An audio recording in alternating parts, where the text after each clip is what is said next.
예, 오늘은 22대 총선에서 서울 영등포을에 출사표를 던지신 박민식 전 국가보훈부 장관님 모셨습니다. 안녕하세요. 안녕하세요. 네. 예, 이제 국민의힘 이제 공천이 시작됐고 예. 사실 이제 공천 면접을 지금 보고 있습니다. 그렇습니다. 국민의힘이 지금 강조하고 있는 게 시스템 공천. 이제 어제 직접 좀 면접을 보셨는데 좀 이전 면접과 좀 어떻게 달랐는지 시스템 공천이라는 게 좀 잘 시행되고 있는지 좀 의견 여쭤보시죠. 뭐 현재까지 저는 기대보다도 훨씬 매끄럽게 잘 진행되고 있다. 아시다시피 우리가 돌이켜 보면 지난 2016년도 총선 또 2020년 총선 연이어 이제 패배를 했던 여러 가지 이유 중에 가장 큰 이유가 우리 내부의 분란. 가장 극명하게 드러난 것이 자폭 공천, 자해 공천 이런 거였지 않습니까? 그렇죠. 그게 국민들한테 선거 시점에서 가장 그 악영향을 끼친 이제 패배의 요인이었는데 현재까지 이번 그 공천관리위원회 아주 조용하면서도 또 신속하게 그리고 뭔가 국민들한테 설득력이 있는 이런 그런 메시지를 주는 것 같아서 많은 지지자들이 다행이라고 생각을 하고 뭐 예를 들어서 어제 보도를 보면은 이제 보통은 이제 과거에 뭐 진박 간별사다 그렇죠. 뭐 이런 예, 일이 예, 뭐 있었죠. 많이 있었지 않습니까? 쉽게 말해 어떤 권력자의 그런 권력자를 뒷배로 해서 뭔가 공천을 쥐락펴락하는 뭐 이런 것 때문에 국민들 눈살을 많이 찌푸리게 했는데 현재 어제 보도를 보면은 뭐 대통령실 출신이다 또는 뭐 대통령하고 가까운 분들이다 또는 뭐 한동훈 비대위원장하고 뭐 가까운 분들이 이런 분들이 뭐 혜택 받았다는 게 한 명도 없다고 그렇죠. 뭐 제로다 이렇게 보도가 되더라고 보니까 그러니까 그런 부분에 대해서는 상당히 깔끔하고 매끄럽게 오로지 기준은 이길 수 있는 사람 경쟁력 뭐 이게 뭐 유일한 기준이라고 저는 들었습니다. 그렇게 진행되고 있는 것 같습니다. 예. 사실 이번에 단수 추천 이제 후보자 명단에는 이제 포함되지 않았어요. 예. 사실 이제 예. 경선을 좀 하셔야 되는데 뭐 예. 그것도 괜찮으신가요?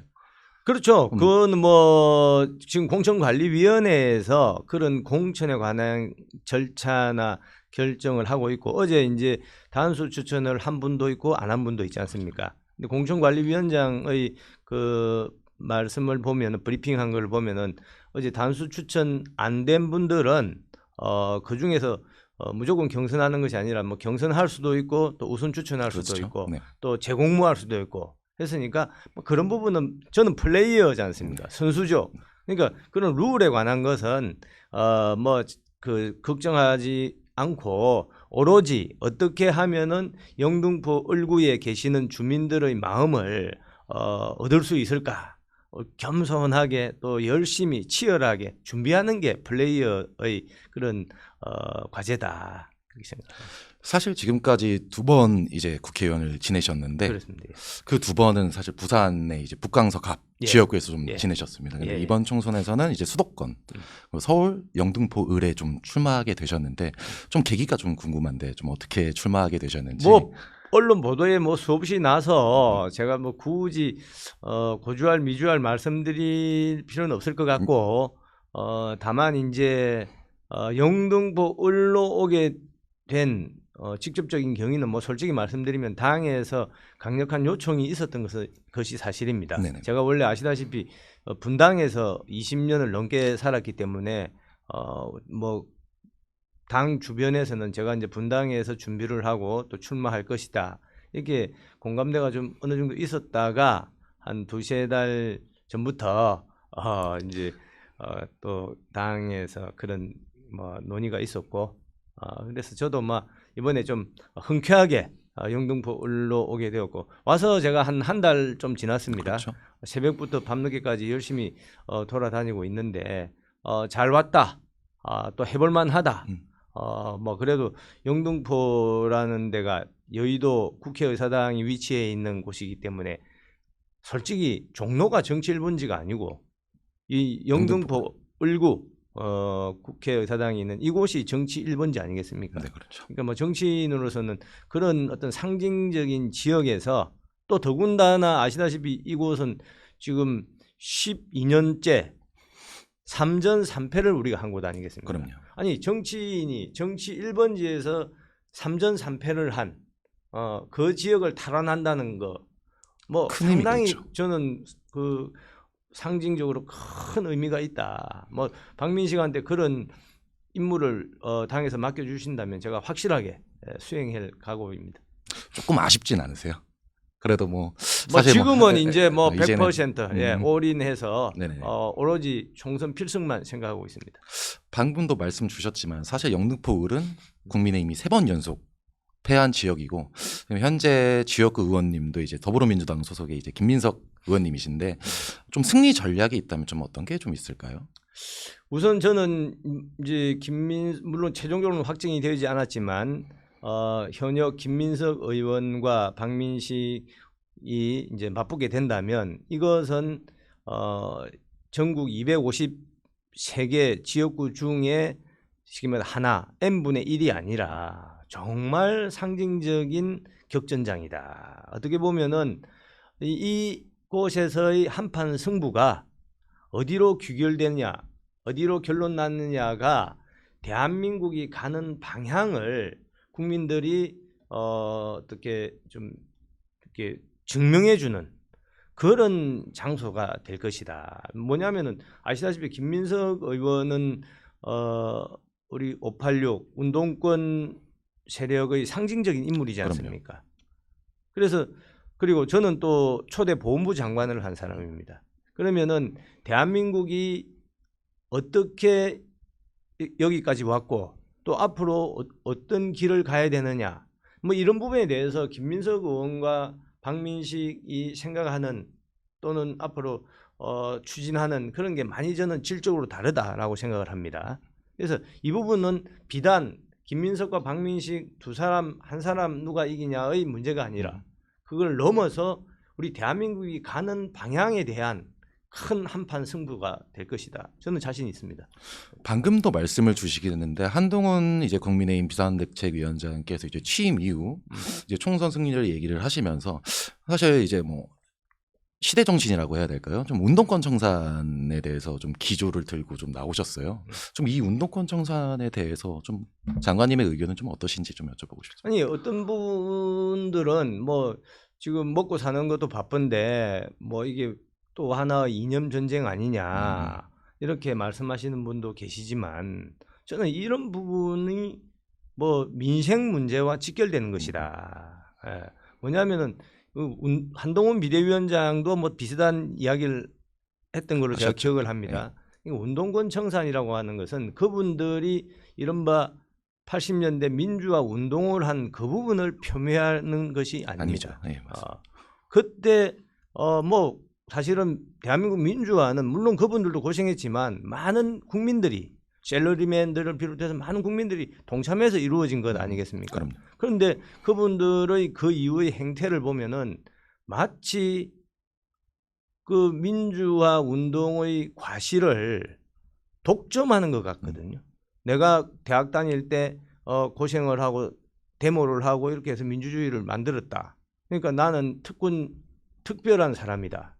약간 열외의식, 선민의식을 많이 가지고 있더라고요. 뭐 보십시오. 지금 지금 신당을 만든다는 조국 전 그렇죠. 장관, 예. 또 지금 여기 지역구의 김민석 의원님, 또 뭐 지금 수감 중인 송영길 의원, 뭐 거명을 안 해도 또 우상호 의원, 뭐 계시죠. 이런 분들이 다 그 당시에 뭐 연세대학이다, 서울대학이다, 뭐 다 총학생회장 이런 출신들 아니겠습니까?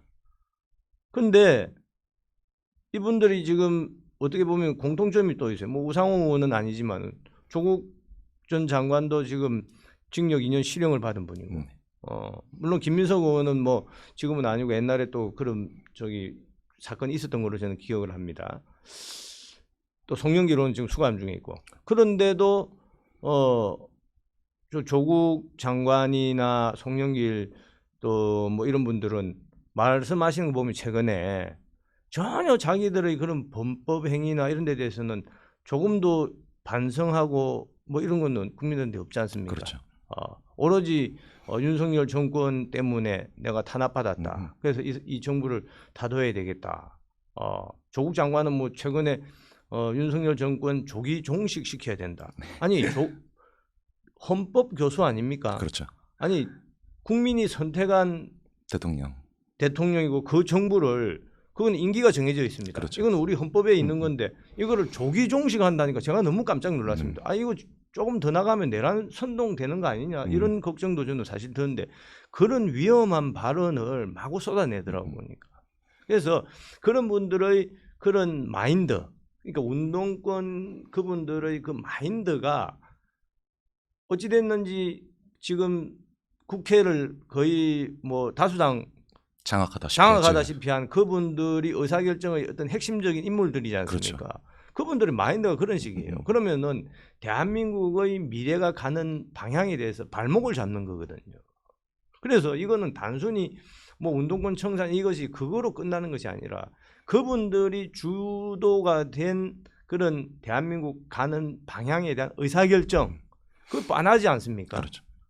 그거를 막아야 되는 거죠. 그거를 막는 것이 우리 민생 문제 해결하는 데 가장 중요하고 또 그런 의사결정자들이 국회에 많이 포진해 있으면 민생 그런 데 해결하는데 방해가 된다. 장애물이 된다. 큰 장애물이 된다. 뭐 원희룡 장관이 뭐 그런 누구 이재명 대표를 향해서 돌덩어리를 뭐 치워야 되겠다 하는데 네, 그렇죠. 정말 돌덩어리가 지금 그 이분들 그런 마인드를 가진 분들이 국회에 포진돼 있으면은 아니 지금 국회가 범법자들의 무슨 안식처입니까? 국민들이 세비를 세비를 국회의원들이 뭐 다 한 달에 1,000몇백만씩 받지 않습니까? 그렇죠. 국민 세금이지 않습니까? 근데 그분들이 지금 범법자로 뭐 재판받고 이런 분들이면은 자칫 국민들 세금으로 범법자들의 그 무슨 변호사비를 대는 형국이라고 해야 됩니까? 아 그렇죠. 진짜 코미디 같은 일이죠. 예. 그 사실 뭐 아까도 말씀 주셨지만 윤석열 정부에서 이제 초대 국가보훈부 장관도 지내셨고 이제 국무위원으로서 조금 활동을 하셨는데 사실 총선에서 국정 지지율은 참 좀 어떻게 보면 좀 큰 의미를 두고 있다고 생각을 하는데 지금은 조금 오르고 있는 상황이긴 하지만 국정 지지율이 좀 박스권에 갇혔다는 평가가 조금 나오고 있습니다. 또 이번 총선의 경우 윤석열 정부의 중간 평가 좀 성격이 있는데 좀 총선 전망에 대해서 좀 여쭤보고 싶습니다. 아무래도 이제 여론조사 수치라는 것은 좀 뭐 등락하는 거는 뭐 비일비재한데 그렇죠.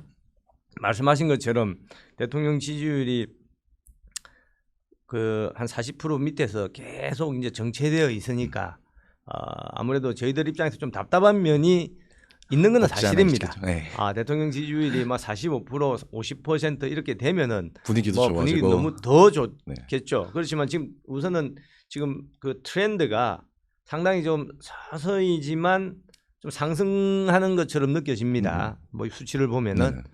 그래서 우리가 지금 이번 총선 이제 한 2달도 채 안 남았습니다만은 우리 당이 지금 비대위를 중심으로 강하게 결집을 하고 그리고 가장 중요한 것은 결국 국민들의 그런 갈증 그거를 해결해 줄 수 있는 사람이 그런 당이 누구냐 할 때 그래도 대통령 뭐 예를 들어 서울 같으면 서울시장 또 국회의원 뭐 이렇게 또 장관 이렇게 원팀이 이루어졌을 때 뭔가 추진력이 생기고 시너지도 나타나고 어떤 집행력이 생기지 않습니까? 그렇죠. 그냥 저도 뭐 국회의원을 2번 했습니다마는 국회의원들이 뭐 말로는 무슨 말을 못 합니까? 그렇죠.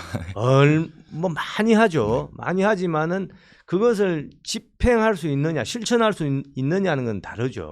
뭐 예를 하나 들면은 우리 이 지역하고도 관계되는데 지금 여야 할 것 없이 경부선 지하화.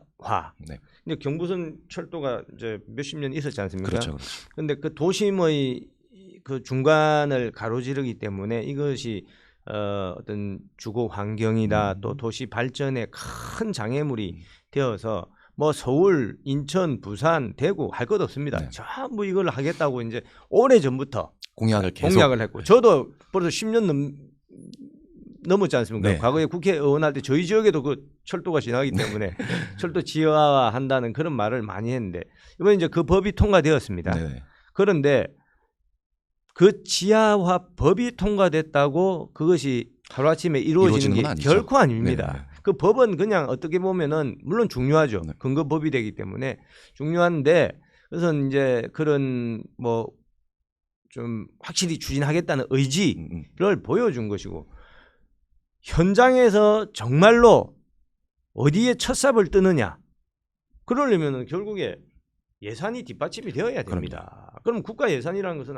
한정적이기 때문에 거기에서 어디에 첫삽을 뜨느냐 이 선택은 결국 행정력을 가진 대통령 또 서울시장, 국토부 장관, 국회의원 이렇게 원팀이 되었을 때 그것이 현실화될 가능성이 있는 거죠. 안 그러면은 그냥 뭐 이곳저곳 부산, 대구, 인천 뭐 정치인들이 막 입으로는 주장할 수 있지만 그것은 막 주장으로 그칠 가능성이 현실적으로는 많죠. 높죠. 예. 예. 그래서 제가 이제 그 또 우리 영등포 을 지역 후보로서 저는 뭐 여러 번 강력하게 주장하는 것이 이 경부선 지하화 예산은 수십조입니다. 네. 예, 수십조가 들기 때문에 이 첫삽은 반드시 이 영등포에서 첫삽을 떠야 된다. 그렇게 강력하게 주장하고 뭐 제가 그 국회에 입성하면은 반드시 그거는 제가 실현을 관철시키기. 시키겠. 예.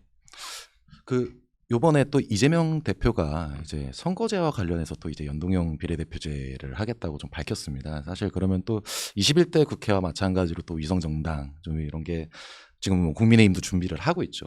좀 이렇게 될 것 같은데 이 선거제에 대한 의견은 좀 어떠신가요? 아니 선거는 민주주의 꽃이지 않습니까? 그럼요. 꽃이 필 시기가 있는 겁니다. 아니 이 꽃을 억지로 막 미루어서 지금 선거를 불과 2달도 안 남았는데 아직까지도 그걸 하고 물론 확정이 안 이제 됐죠. 말은 이제 연동형으로 한다지만 네. 그리고 두 번째는 옛날에 심상정 대표가 뭐 그런 이야기 했지 않습니까? 뭐 복잡한 이 선거제 누가 아느냐 했더니 국민들은 몰라도 된다 했지 않습니까? 네, 맞습니다.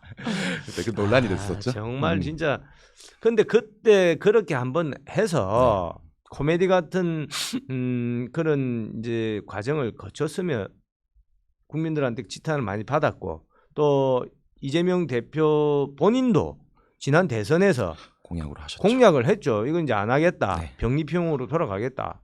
그렇게 했다가 지금 또 갑자기 또 돌아선 거 아닙니까? 그렇죠. 어떻게 이재명 대표 한 사람의 그런 마음에 따라서 대한민국 그 민주주의 꽃인 선거제도 중요한 그 부분이 이렇게 고의로 지연되고 또 마음대로 변경이 돼야 되는 건지 어떻게 보면 참 우리 대한민국 민주주의의 치욕이죠. 그렇죠. 저는 이런 그 정치 공학적인 참 진짜 아쉽게 생각을 하고 그렇습니다. 이 국민들이 반드시 심판하리라고 봅니다. 지금 뭐 조국 신당 만든다 하죠. 또 송영길 뭐 신당 그분은 뭐 감옥에서 뭐 그 당 이름이 정치검찰 해체당이더라고요. 이게 그 정당 이름으로서 그래가지고 이분들이 하는 전략이 지난 4년 전에 봤지 않습니까? 그럼요. 안 하거든요. 지금 뭐 각자 뭐 하다가 결국은 또 이 선거 때는 흩어져 있다가 결국엔 다 합치게 된다. 다시 합치게 되죠. 국민들 속이는 거죠. 저 이제 사실 이제 국무위원도 지내셨고 재선 국회의원도 지내셨고 지금 대한민국의 가장 큰 화두가 이제 저출생과 이제 초고령화 이 두 가지 이슈가 좀 화두가 되는 것 같아요. 좀 장관님께서 생각하시는 좀 미래 세대를 위한 방안들이 좀 있을까요? 야, 정말 저도 뭐 정치인이지만은 뭐 이렇고 저렇고 참 뭐 하고 싶은 말이 많지만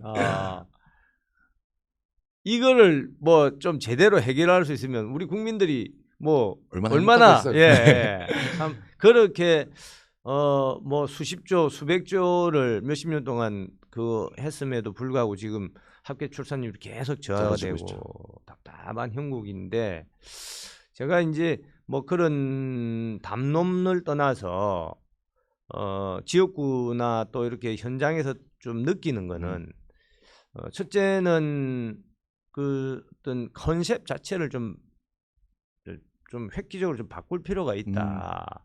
우선은 초고령화 하는데 과거에 생각하는 그런 70대 또 60대 하고 지금하고는 많이 다르지 않냐. 그렇죠. 100세 시대. 예, 그런 뭐 건강이다 뭐 그런 바뀐 그런 환경에 맞춰서 그런 좀 전략을 짜야 될 필요가 있고, 두 번째는 이제 특히 이제 저도 보훈부 장관 할 때 그런 이야기를 많이 했습니다만은 막 좀 추상적입니다만은 우리 젊은 세대가 좀 행복한 살고 싶은 그런 나라, 이거 자기가 하는 만큼 자기가 대우를 받는다는 자긍심이 생길 그런 여건을 만들어 주는 것이 어떻게 보면은 그 결혼이나 또 출산이나 이런 데 대한 가장 적극적인 해법이 되지 않을까. 예를 들어서 뭐 지금 이제 20대 젊은 분들 중에서 뭐 예를 들어서 뭐 이게 출산하고는 꼭 직결되는 건 아니지만 군대에 갔다 하면은 이게 내가 뭐 그냥 상당히 뭐 군에 가면 썩는다 하는 표현 하지 않습니까? 뭐 2년 버린다. 예, 이런 예, 2년 이야기도 버린다고 생각하지 않는 그런 속에서는 자긍심이 안 생기죠. 예. 그러니까 그런 거를 바꾸듯이 그 컨셉 자체를 좀 획기적으로 바꾸고 난 바꾼 상태에서 이제 좀 그런 구체적인 전략을 만들어야 될 거라고 생각합니다. 22일에 국회에 등원하시게 되면 꼭 예. 미래 세대를 위한 정책을 만들어 주시기 감사합니다. 바라겠습니다. 저기 또 이제 그러면 또 이제 지역 현안 좀 예. 여쭤볼게요. 이제 서울 영등포에 출마를 하셨고 국민의힘이 지난 지방선거에서 영등포 구청장을 이제 탈환을 하는데 성공을 했습니다. 근데 그러면 지금 현재 지역구에서 이제 장관님께서 생각하시는 가장 큰 현안은 무엇이고 또 이를 해결할 방안이 좀 어떤 게 있을까요? 제가 이제 제 차랑 좀 우리 뉴스핌 우리 시청자분들한테 좀 해야 되겠습니다. 네. 제가 뭐 다른 거는 몰라도 저 사람이 돌파력 하나는 왔다다. 이런 이야기를 많이 들었습니다. 제가 본부 장관 그 20개월을 하면서 첫 번째 61년 만에 보훈처를 보훈부로 승격을 시켰습니다. 승격시켰죠. 네, 맞아요. 뭐 그 이야기를 하려면 2시간, 3시간도 되는데 보훈처를 보훈부로 그동안에 뭐 보수 정권이든 또 진보 정권이든 그거를 한다고 말은 했다가 아무도 못 했어요. 근데 그거를 이제 61년 만에 했고, 또 지금 여기 국립현충원. 네네. 그 국립현충원이 약 50만 평입니다. 근데 그 관할이 국방부 소관이에요. 그럼 국방부 소관인데 오래전부터 이거는 보훈부가 관할해야 된다는 논의가 많이 있었습니다. 하지만 뭐 시쳇말로 국방부가 힘이 엄청 센데지 않습니까? 그렇죠. 그러니까 보훈부나 또 국회에서 뭐 이야기를 많이 해도 국방부가 전혀 꿈쩍도 안 했습니다. 그런데 제가 보훈부 장관 돼서 이 국방부를 71년 만에 보훈부로 이관을 시켰습니다. 그 이외에도 뭐 예를 들어서 지금 건국전쟁이라는 영화가 지금 막 유행이지 않습니까? 네네. 근데 건국전쟁 제가 청문회를 할 때 이승만 청문회라고 했습니다. 네, 이승만 대통령이 역사의 페류나로 낙인 찍혀 그동안 신음했다. 그래서 이승만 대통령을 이제는 역사의 음지에서 양지로 끌어내어서 이분의 과는 과대로 공은 공대로 우리가 객관적으로 평가할 때가 되었다. 이렇게 제가 재작년 7월 19일 날 제가 이제 그 추모식에서 말을 했는데 뭐 그 전후부터 상당히 이제 반응이 뜨거웠죠. 예. 그래서 이제 결과적으로는 지금 이제 이승만 기념관도 추진하게 되고 칠곡에는 이승만 동상도 세워지고 제가 말한 건 이승만 대통령을 신격화하거나 우상화하자는 것이 아니죠. 어쨌든 객관적으로 우리가 평가를 할 때가 됐다. 이것도 아까 국립묘지든 보훈부 승격 60년 70년 만에 한 거 똑같은 겁니다. 예. 그래서 돌파력 하나는 저는 있다고 자부를 하고 이제 지금 영등포 그럼 지역 현안이 여러 가지가 있습니다. 네. 가장 중요한 거는 아까 말씀드린 경부선 지하화. 이거는 뭐 오래전부터의 수건이고, 또 이제 지금 여의도나 신길, 대림, 특히 여의도 여기 이제 재건축 그게 뭐 큰 그 이슈지 않습니까? 네. 큰 프로젝트인데 이런 부분도 뭐 입으로만 하면은 100년 하청이죠. 네. 예. 아까 말씀드린 정말 대통령, 또 서울시장, 또 국토부 장관, 뭐 영등포 구청장, 국회의원 다 원팀의 그런 끌어모을 수 있는 사람, 그렇게 해서 돌파해내야죠.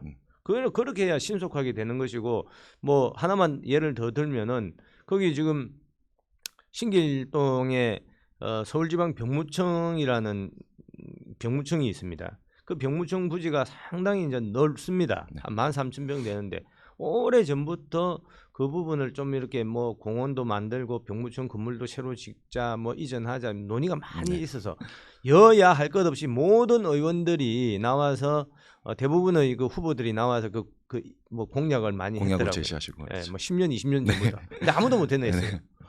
이번에 한번 박민식이 나가면은 뭐 한 20년 못한 거 제가 70년 못한 것도 해냈는데 그건 네. 못 하겠어요. 네, 그렇죠. 반드시 저는 뭔가 돌파해내는 추진력 뭐 이거 하나는 제가 좀 그 어떤 주민들한테 어필을 하고 싶습니다. 예. 제가 지난 총선에서 장관님 뵀을 때 이제 캠프 이름이 단디 캠프로 제가 기억하고 있습니다. 근데 이번에 또 이제 서울 영등포 을에 또 출마하게 되셨는데 이번에 슬로건은 좀 어떻게 되시는지 좀 아직 여쭤보고 싶네요. 비밀이고 아직 약간 비밀인가요? 이제 네. 그 조만간에 공천이 확정이 되고 네네. 이제 정식으로 오픈을 할 생각입니다. 네네. 우선은 이제 뭐 그 중에 하나로 지금 이제 서울 하면 메가시티지 않습니까? 네, 그렇죠. 메가시티 하면은 우선 이제 지도가 김포다 뭐 이렇게 넓어지지 않습니까? 그러면은 뭐 서울의 중심 그게 이제 여태까지는 그 세종로, 광화문 이렇게 되어 있는데 정말 그런 메가시티에서 글로벌 그런 도시 서울에서의 그런 중심점은 어디가 되어야 되냐. 그래서 저는 메가시티 1구는 이 영등포 을이다. 이렇게 이제 생각을 하고 뭐 그런 주장을 좀 하고 있습니다. 예. 그럼 나머지 슬로건은 이제 확정되시면 제가 감사합니다. 기대하고 있겠습니다. 저희 이제 윤석열 정부가 사실 국정 운영 동력을 좀 받기 위해서 사실 22대 총선 승리가 참 필수적이에요. 그렇죠. 네. 예. 근데 그러면 이번 총선 승리를 위해서 이제 한동훈 지도부 그리고 이제 국민의힘이 해야 될 좀 필수 조건이라고 하면은 좀 어떤 게 있을까요? 내일을 보려면 어제를 돌아봐라. 뭐 이런 말이 있지 않습니까? 우리 총선 필승을 원한다면은 과거의 총선 실패 사례를 저는 반면교사로 삼아야 된다고 봅니다.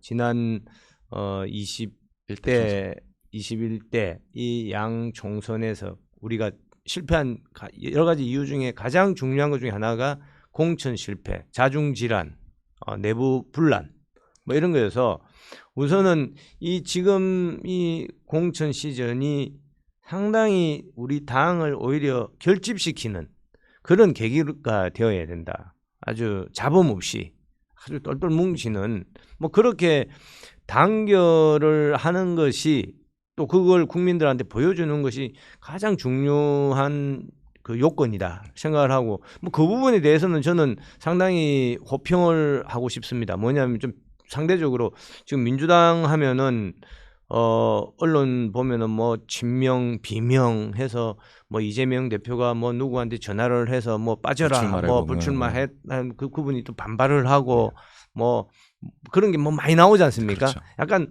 분열적으로 가는 것 같아요. 그리고 지금 개혁신당이라는 것도 결국에 뭐 이낙연 대표다 뭐 이런 분들이 결국 민주당에서 나온 분들 아니겠습니까? 그러니까 그 개혁신당도 뭐 전반적으로는 좀 민주당하고 가까운 이제 이렇게 보면은 그렇게 나갔는데도 또 안에서 또 친명 비명 싸우니까 그렇죠. 예. 그런 부분 거기에 비해서 우리는 지금 뭐 공천 과정이 상당히 잡음 없이 매끄럽게 이어가고 있고 뭐 대통령도 관여 안 한다. 네. 또 뭐 한동훈 위원장도 공관위에 다 맡긴다. 뭐 진짜 그런 것 같아요 보니까. 그러니까 저 아까 말씀드린 것처럼 뭐 누구하고 친하다 이런 사람들이 뭐 한 명도 지금 없대지 않습니까? 그렇죠. 그래서 하여튼 단결하는 것이 가장 중요한 우리 총선 필승의 어떤 필요 조건이고 이제 충분 조건이 뭐냐 이 부분은 결국에는 어떤 그 뭔가 국민들의 갈증에 응답할 수 있는 그런 역량 결국에 이것이 어떤 정책 집행력이다 말이 아니라 행동이다 우리 이제 여당의 그런 그 여당과 야당이 다른 거 아니겠습니까? 그렇죠, 다르죠. 야당은 비판할 수 있지만 여당은 결국 실천해서 뭔가 결과물을 만들어내는 것이죠. 거기에서 국민들이 평가를 받는 것이기 때문에 결국 아까 그런 필요 조건에 충분 조건을 하나만 꼽으라고 한다면 저는 우리는 여당이기 때문에 뭔가 국민들의 그런 갈증에 응답할 수 있는 돌파 추진력 뭐 이거를 이제 좀 보여줘야 된다. 아무래도 그것은 결국에는 당과 또 정부, 대통령실, 또 지방자치단체 똘똘 뭉치는 뭐 그런 완팀으로서의 그런 어떤 힘, 에너지 뭐 그런 걸 또 충분 조건이라고 생각을 하고 거기에 하나 덧붙인다면 이제 어떤 선거는 바람이다라고 하는데 예를 들어서 뭐 적벽 대전이다 하면은 그 당시에 제갈량이 동남풍을 부르지 않습니까? 네, 그렇죠. 지금 요즘에 이제 이번 선거에 한강 벨트 이야기가 많이 나오지 않습니까? 많이 나오고 있습니다. 뭐 저희 영등포, 을구, 또 마포, 용산, 동작, 광진 이게 이제 그게 왜 그러냐면은 단순히 지형적으로 중심이다라고 하면 어떻게 보면 지금 총 253개 선거구에서 뭐 저 충청도 대전이나 뭐 이쪽이 중심이 되어야 되는데 네. 거기서 뭐가 퍼지기가 쉽지 않습니까? 네, 그렇죠. 근데 지금은 미디어 시대다. 그럼 미디어 시대면 국민들이 미디어를 보고 판단을 하기 때문에 결국 한강벨트가 중심이 될 수밖에 없다. 그러면은 이 한강벨트에서 제갈량이 동남풍을 부른 것처럼 한강벨트에서 한강풍을 불러일으키는 것이 좁게는 우리 서울의 강남이다, 강북 그리고 수도권 경기도 또는 더 나아가서 호남, 부산, TK, 강원도까지 충청도까지 이렇게 바람을 연결시키는 그 진원지가 결국에는 이 한강이 될 수밖에 없고 그 중심에 이 영등포가 있다. 그래서 결국 국민들은 미디어를 통해서 볼 때 그러면은 이 당과 민주당과 우리 국민의힘을 구분을 할 때 결국 그 후보들의 면면을 보게 됩니다. 얼굴을 보게 되는 거죠. 그렇죠. 그럼 한강벨트 제일 중요한데 한강벨트의 면면이 어떠냐? 거기에 이제 제가 주장하는 것 또 많은 사람들이 주장하는 것은 이것은 하나의 선거구 거죠. 서울은 한강벨트는 더더욱 하나의 선거구죠. 이 뭐 A라는 선거구 혼자 끝나는 것이 아니라 A라는 선거구의 후보가 누구 이분이 어떤 경쟁력을 가지는 것이 옆에 있는 B 선거구, C 선거구에도 영향을 주는 거 아니에요. 영향을 줄 수 있죠. 그러니까 여기에 다 그렇지만 253개 선거가 다 그렇지만 특히 이 한강벨트에는 우리 국민의 힘이 낼 수 있는 어떤 최고의 드림팀을 구성을 해서 국민들이 미디어를 통해서 아 국민의힘 후보들 저 누구 저 사람들이네 이런 이미지를 딱 각인시키는 것이 저는 전략상으로는 가장 필요하다. 그렇게 생각합니다. 사실 근데 지난 총선에서 이제 저도 기억이 나는 게 조금 이제 수도권 막말 파동의 영향이 좀 있었다. 그렇죠. 네. 사실 그렇기 때문에 이제 이 총선을 앞두고 뭐 입단속이라고 해야 될까요? 이런 막말도 좀 중요할 것 같은데 좀 어떻게 생각하세요? 뭐 최근에 뭐 언론 보면은 그 우상호 지금 민주당 전 원내대표가 뭐 방송에서 저 욕설해서 큰 논란이 되지 네, 않았습니까? 또 한동훈 비대위원장도 그런 어떤 언행을 좀 우리 후보들이나 당원들한테 조심해야 된다고 당부도 한 적이 최근에 있었죠. 있었죠. 그래서 뭐 그런 부분은 특히 지금 예민한 시기이기 때문에 정말 신중하게 그렇게 좀 책임감 있게 그렇게 해야 될 거라고 생각을 합니다. 그럼 이제 마지막 질문인데 마지막으로 이제 서울 영등포을 유권자분들에게 좀 한마디 해주시면 좋을 것 같습니다. 존경하는 영등포을 우리 주민 여러분, 존경하는 영등포을 주민 여러분, 박민식입니다. 저는 이제 최근까지 국가보훈부 장관으로 일하다가 영등포을에 이번에 예비 후보로 등록을 하였습니다.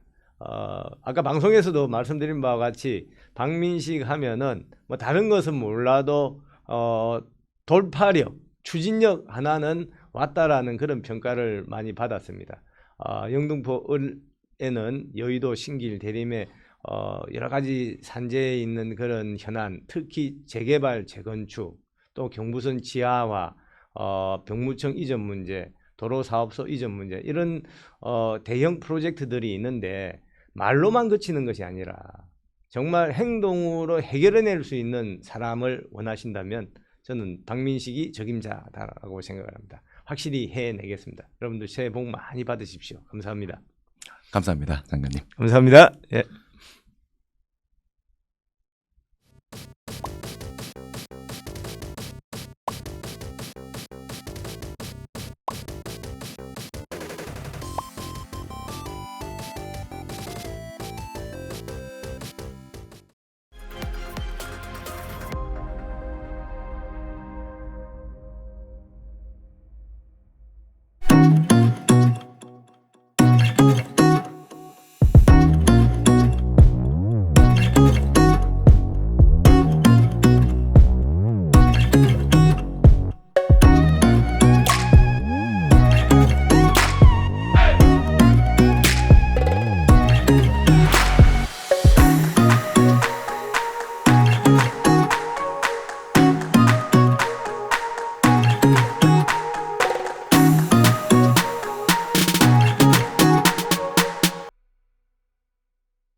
안녕하세요. 싱어송라이터 안현입니다. 뉴스필 공개 오디션 히든 스테이지 개최를 진심으로 축하드립니다. 많은 분들께서 꿈을 모락모락 피우는 그런 자리가 되었으면 좋겠습니다. 저도 멀리서나마 응원하고 있을게요. 여러분 안녕하세요. 홍대 자이언트 픽업의 신현이신 가트현이가 신현이입니다. 반갑습니다. 종합 뉴스 통신사 뉴스팀에서 주최한 히든 스테이지에 참여하신 여러분들을 응원합니다. 여러분들 원하는 결과 꼭 얻으시기를 응원합니다. 여러분 화이팅! 안녕하세요. 범준입니다. 종합 뉴스 통신사 뉴스팀이 주최하는 히든 스테이지에 참여한 여러분들을 응원합니다. 좋은 결과 있기를 바라겠습니다. 안녕하세요. 김상민입니다. 뉴스핌의 공개 오디션 히든 스테이지 개최를 정말 진심으로 축하드립니다. 지난해 심사위원으로 참여해서 실력 좋은 싱어송라이터, 아티스트들을 만날 수 있어서 기뻤는데 이번 히든 스테이지에서도 좋은 아티스트들이 많이 발굴됐으면 하는 바람이고요. 이번 히든 스테이지가 많은 싱어송라이터들의 그 꿈을 피울 수 있는 좋은 장이 됐으면 좋겠습니다. 저도 정말 같이 응원하겠습니다. 안녕하세요. 레이즈먼입니다. 종합뉴스 통신사 뉴스핌이 주최하는 히든 스테이지에 참여한 여러분을 응원합니다. 안녕하세요. The Loud Hot Crazy, the best voice of rock and roll. Headshot, yeah! 종합뉴스 통신사 뉴스팀이 주최하는 히든 스테이지에 참여한 여러분 응원합니다. 좋은 결과 있기 바라요. 파이팅! 안녕하세요. PD 출신의 노래 채집가 주철환입니다. 제가 평소에 좋아하는 말이 있어요. 음악은 우리를 만나게 한다. 지금 히든 스테이지에서 미래의 어떤 음악인을 꿈꾸고 이미 또 준비된 역량을 갖춘 그런 젊은이들이 전 세계를 향하여 열린 그런 스테이지에서 대활약할 것을 믿어 의심치 않습니다. 다시 한번 여러분들의 미래를 응원합니다. 저는 가수 여행 스케치의 리더이자 또 싱어송라이터인 루카라고 합니다. 반갑습니다. 뉴스팀이 주관하는 히든 스테이지 많이 참석해 주시고 응원해 주시고 더 중요한 거는 상금에 눈 멀지 말고요. 여러분들의 새로운 레퍼런스와 또한 성장해 나가는 하나의 과정이 되기를 소망합니다. 안녕하세요. 싱어송라이터 제주소년의 박경환입니다. 종합뉴스통신사 뉴스핌에서 주관하는 싱어송라이터 발굴 경연대회가 이렇게 새롭게 있다고 해서 독려 및 소개해드리려고 합니다.